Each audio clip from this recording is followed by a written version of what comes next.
एक ऐसा शिवलिंग जो 600 साल पुराना है, जो हमेशा जल में डूबा रहता है और जिसकी पूजा होती है बिना किसी मंत्र या बिना किसी स्पर्श के।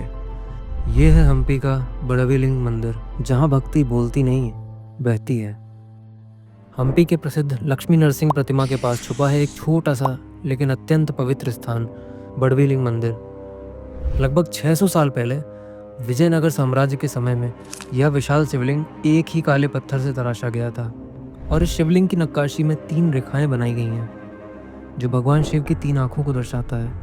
इसकी ऊंचाई करीब 3 मीटर है। बड़ी हैरानी की बात है कि 70 टन भारी शिवलिंग इतनी ऊंचाई पे उस समय में कैसे लाया गया होगा, जबकि दशकों पहले ये सब तकनीक भी नहीं होती थी और ये हमेशा जल से घिरा रहता है।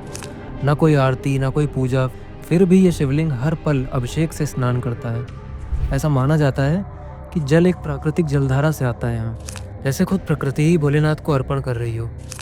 इस शिवलिंग के वैसे तो सब बाहर से ही दर्शन करते हैं, लेकिन एक पुजारी इस शिवलिंग की पूजा सालों से करते चले आ रहे थे। उनका नाम था KN कृष्ण भट्ट। इतनी ज़्यादा उम्र होने के बाद भी वे रोज़ इस शिवलिंग पर चढ़कर इसकी पूजा करते थे। अभी कुछ ही साल पहले उनका निधन हो गया था और ऐसी मान्यता है कि एक गरीब महिला ने अपनी सच्ची श्रद्धा से यह शिवलिंग बनवाया था। वो चाहती थी कि उसका प्रेम शिव को किसी अमर रूप में अर्पित हो और इसीलिए इस अद्वितीय शिवलिंग का निर्माण किया गया। और कहते हैं कि भगवान शिव ने उसकी भक्ति से प्रसन्न होकर स्वयं जलधारा को वहाँ प्रवाहित कर दिया, ताकि हर पल उनका अभिषेक होता रहे और शिवलिंग के चारों ओर हमेशा आपको जल मिलेगा। और इस शिवलिंग का नाम भी इन्हीं के ऊपर रखा गया था। कन्नड़ भाषा में बड़वा का मतलब होता है गरीब, और इसी से इस शिवलिंग का नाम पड़ गया बड़विलिंग। कहा यह भी जाता है कि इसका निर्माण पांडवों के वनवास के समय द्वापर युग में हुआ था और भीम जी घुटनों के बल बैठ के भगवान शिव की पूजा करते थे।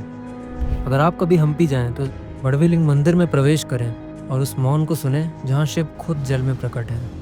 और अगर आपको इस तरह के आध्यात्मिक रहस्यों को जानने में दिलचस्पी है तो हमारे चैनल को सब्सक्राइब करें।